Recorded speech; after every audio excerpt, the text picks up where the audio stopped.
Hello, welcome to VMC. I'm Dr. M. Today we are going to cover the Seresto flea and tick prevention collars.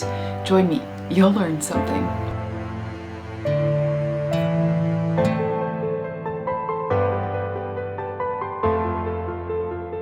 So first, let's cover what these collars are. So the Seresto collars are formulated both for dogs and for cats. They are made by the company Elanco, and they are odorless collars that last for 8 months, so long as your dog is not swimming or being bathed more than once per month. If that is the case, then the flea protection drops to 5 months. Now, it is important that these collars are not fitted too tightly. You should be able to get a few fingers in between the collar and the animal's neck, but it's also important that they're not too loose, otherwise they won't be effective. So these Seresto collars are currently in the media because there was a report put out saying that the EPA is being negligent. They're claiming 100,000 incidents and 2,500 deaths that are being linked to this collar. Now, these articles are very sensationalized and they aren't actually containing any data that's helpful. So here's what I want you to know. 1. None of the articles that I've seen and the report that was made interview any actual experts. So who would be an expert in this situation? Well, we do have veterinary toxicologists and we also have veterinary parasitologists. One or both of those people would be an excellent expert to interview about this topic. When a pet poison hotline veterinary toxicologist was looking into the reports, they reported that a lot of the EPA incident reports were later investigated and proven to not be related to the collar at all. 2. The EPA will allow you to report any incident. That in no way means that the incident is actually related to the product that was reported.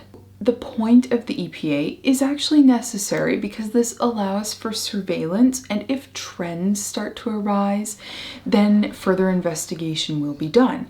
But we have to remember that you can file a report about literally anything. I know there was a report a while ago about vaccines where someone reported the vaccine turned them into the Hulk. Obviously, it's not true or accurate, but as I said, any report will be kept and no investigation is done into whether it is accurate unless trends start to arise and then further investigation is done. So these EPA reports should only be treated as a surveillance sort of a tool, with the recognition that correlation does not equal causation. So there are so many examples of things that demonstrate correlation that have absolutely nothing to do with causation, and I'll put a few of them up on the screen. One of my favorites is the picture of cats laying in indents, and it will usually say something like, how heavy are these cats? When obviously the cats didn't cause the indents, they just found a comfortable spot to lay and are taking advantage of it. So if someone has recently tried a Seresto collar, they may have the availability bias and the recency bias that if something then happens to their pet that they instantly blame the collar, even if the collar had absolutely nothing to do with it. 3. So what does the research actually tell us? Well, there are 2 active ingredients in Seresto collars. We have imidacloprid, which has been around and studied for decades, and we also have flurmethrine, which is a little bit newer. Not only have both of these been intensively studied, but also the combination of the 2 has been studied. Now, it would be very foolish of me to say that there are no risks, because any medication that is effective will have some risk. And so I'll just briefly cover 2 studies that are applicable to the Seresto collars.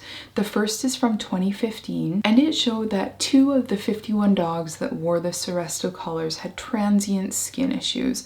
So we're talking about some redness under the collar, some alopecia, a little bit of crusting, but it should also be noted that one of the control dogs wearing a different collar also had a superficial transient skin issue. None of the blood work panels showed anything concerning, and the conclusion of the study is that there were no systemic or topical reasons to prevent these collars from being used, and that these collars were also effective at preventing fleas and ticks, which is what we want. The second study is from Stamek in 2012, and they also did find that there are some topical skin irritation side effects that can be noted with these collars. So 9% of the group of animals wearing the Seresto collar and 5.6% of the group wearing other collars did have mild dermal reactions to them. So this could be mechanical abrasion, like the collar moving around rubs the fur and causes some fur breakage. You could see some erythema or redness. You might have a transient irritation of some sort to the skin. But in the most of the animals, that reaction was temporary and resolved within a few weeks without having to remove the collar. So the thing that we need to note is that the risk of getting a disease spread by fleas or ticks is much higher and much worse for the animal than the risk of wearing a Seresto collar or using another medication to prevent these parasites. That's the bottom line here, and something that the media is entirely missing. Now, in some of the veterinary groups that I'm in, it should be noted that occasionally someone will say they've had a patient or so that has had a skin reaction that didn't want to resolve or that worsened enough that they removed the collar. There are also some people who have reported that animals have swallowed bits of the collar, and this is more concerning. Poison hotlines have reported this to be the case. Now, some patients that swallow them had zero problem. And so if your animal does ingest the collar, immediately contact the poison hotline and see an emergency veterinarian for appropriate treatment.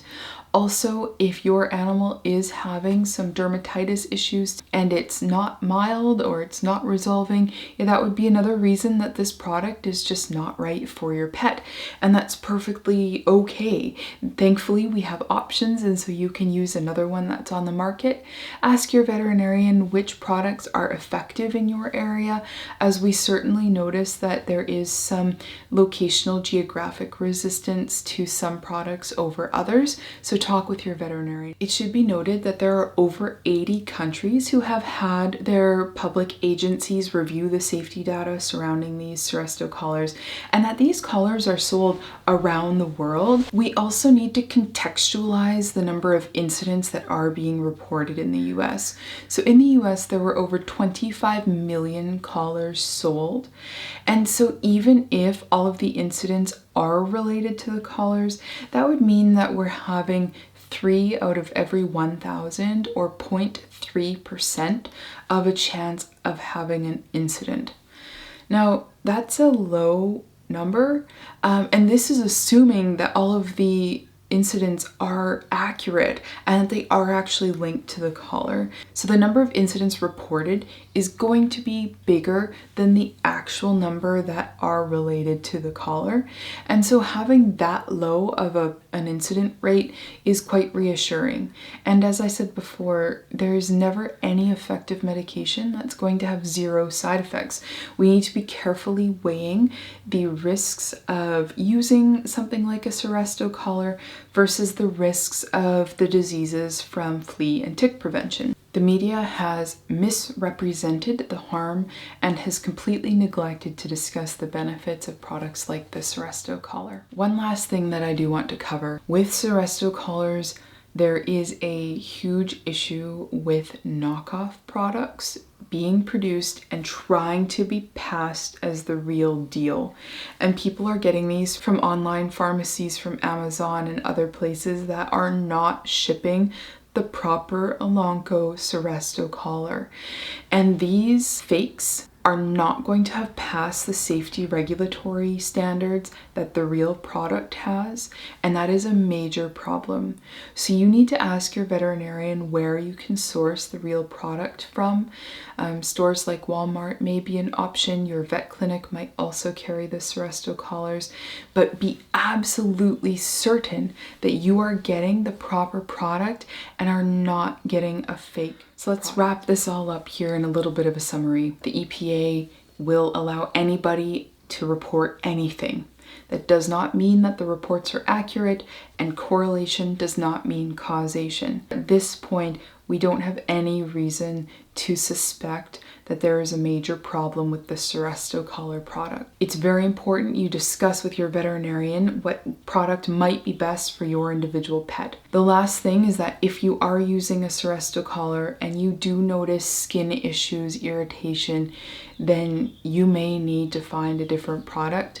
I'm not saying there are no risks. Any effective medication does have some risks associated with using it. However, at this point, the research is telling us that the risks of using the Seresto collar are much, much, much lower than the risk of not preventing flea and tick infestations for your pets. Don't believe the sensationalized media. Talk to your veterinarian if you have any concerns. If you see any other topics being covered in the media that you'd like me to cover, make sure to comment them down below. I'm happy to hear them and add them to my list of topics to cover. We post new videos most Fridays, so I'll see you next week. Bye!